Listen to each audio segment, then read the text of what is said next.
At first, Diane Brimble deserved better. The 42-year-old mother of three was drugged, subjected to degrading sex acts and photographed before being left to die in a cabin on board the P&O cruise ship Pacific Sky. Now, she took the cruise with her daughter and it was meant to be the time of her life, but it turned out to be the end of it.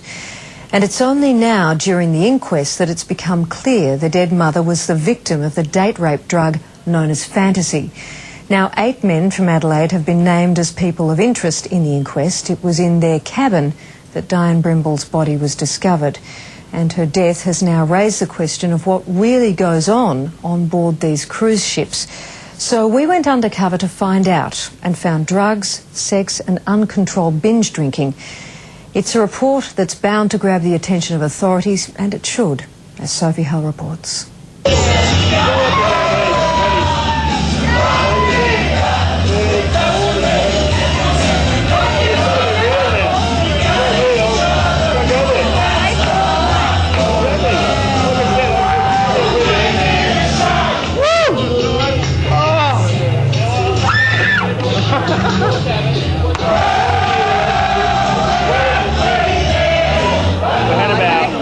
Drinks this afternoon, so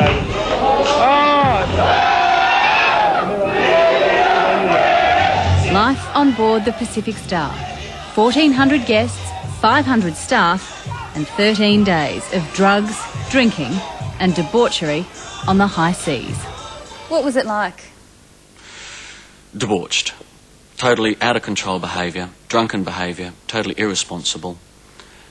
They had no cares in the world and they demonstrated that. Today Tonight went on board the Fun Ship. The cruise leaving Brisbane and stopping at 6 South Pacific Islands. In this daily diary, what we found and filmed was a reckless abandonment of morals and manners and an abuse of drugs and alcohol. Probably the thing that we found most undignified was the guests were being served well past their drunken state. Some of them were falling over, some of them were being sick. Some of them could barely hold a conversation, and yet the bar people were still constantly serving them alcohol and encouraging them to drink. And around the clock.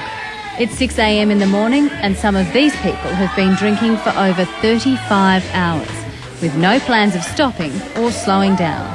Bar closes at 5, reopens at 6, so just stock up right, stock it, and then carry on. I'm going to stay up and drink lots of alcohol. I've never seen young people consume that level of alcohol before. It was as if they went on the cruise specifically to see how much alcohol they could consume. Some of them were drinking 36 to 48 hours straight and bragging about it. Some of the male passengers openly boasted of their sole purpose for choosing this holiday. They were on board for the sex. Oh, well, she took me to her room, and I had her on the bed, and her friend knocked off the bunks and said we had to run a bunk, and we're full on going at it, and she ain't covering me. This man claimed by day 4 he'd had sex with 3 different women, and all while his girlfriend was on board and unaware of his antics. This man is a crew member. He admits he shouldn't even be drinking, but it gets worse. Here he is talking about how security colleagues turn a blind eye and encourage bad behaviour. You never heard it from me, but they egg us on to go to different girls' goers. You know how guys are, they egg you on. Alright, there you go. Now your turn.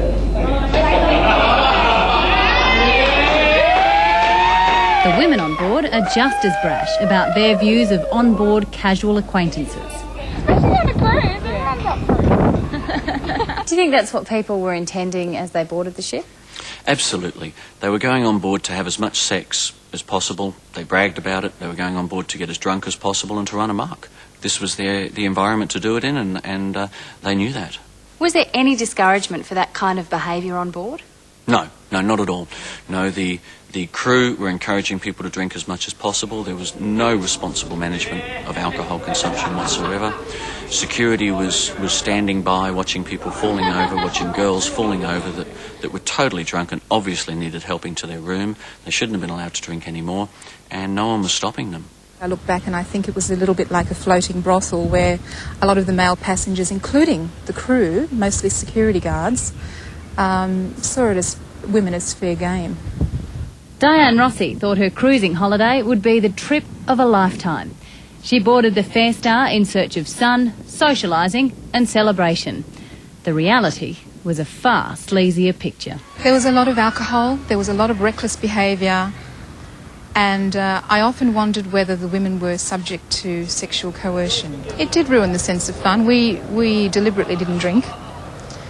We felt that harm could come to us because people were exploiting vulnerable women. And Diane's version of events tallies with that of our investigator.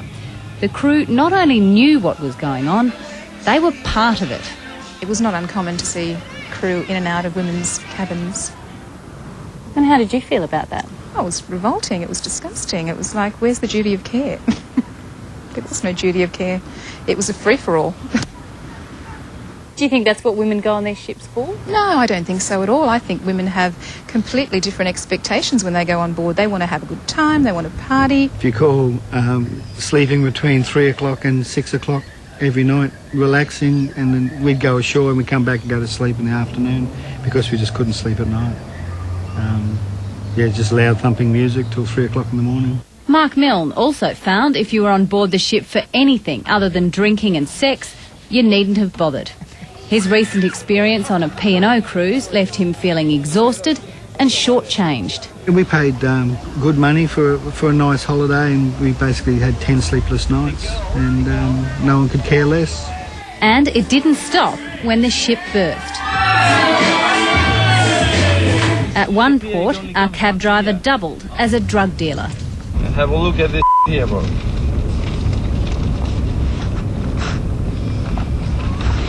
Boom! That's what I got. I told you, all redheads. Okay. This smoke here has come from the farm just yesterday. He also tried to set up a buy with our investigator, Cole.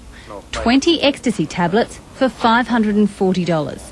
He also explained in great detail how easy it was to get the drugs on board the ship. There shouldn't be any problem because you're on a ship. If you're going to take it, you're just going to go on your ship and that's it. He says a big part of his drug business is with the cruise ship crew. He makes more money from drugs than driving his cab.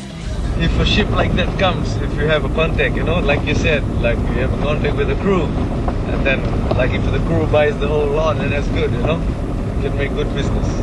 Back on board and room service on the high seas. Watch as Cole has delivered complimentary drugs under the door, as if they were chocolates. This envelope was slipped underneath the door. It says, with compliments of P&O staff, enjoy.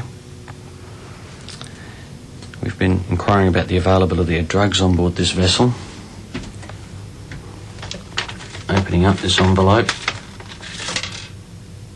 There's 2 items in there. One appears to be a pink pill of sorts. It's a homemade pill of type. I'm guessing at the fact that it would be MDMA or ecstasy or some sort of illicit substance. The drugs just as easy to get as the alcohol. This man openly smoking marijuana on deck. The substance abuse went as far as ecstasy, marijuana and speed. And this was with the knowledge of the ship's crew? There is no way at all that the staff didn't know what was going on. We spoke to several staff. We have their comments on camera. They were well aware of what was going on. They spoke to us at length about staff and customers, guests using drugs. If you've got only 100 young people, you can contain something pretty quickly. If you've got 1,000 young people, you've got a major problem. Dr. Furio Verant was part of the medical team on board P&O cruise ships and says aside from the drugs, he lost count of the amount of young people he saw severely intoxicated or requesting the morning after pill. Unexplained injuries from the night before also keep the sick bays in business on board. The other thing is the pranks that go on, throwing deck chairs at the back of the ship, but also we saw some attempted throwing of people on board. When you're actually intoxicated, you don't know what you're doing, and it's throwing somebody overboard is something which can happen. And there's nowhere for them to go in the event that something untoward happens. So, I felt safe on board. I'm sure Diane Brimble felt safe on board. But It's not very safe when something untoward happens. You realise just how vulnerable you are, and there's nowhere to go. You're in the middle of nowhere. It's quite frightening. Totally lawless. It's a law unto itself. It's anyone's grab out there. Shouldn't be like that. Who ran around without their pants on, who had sex with somebody else while their girlfriends were in the cabins, how many people they had sex with in one night, how much alcohol they consumed in one night. It was almost a competition to see who could become the most drunken and debauched. And if you have any stories about your experiences on a cruise ship that you'd like to share with us, please leave the details on our website at yahoo7.com.au/todaytonight or just give us a call.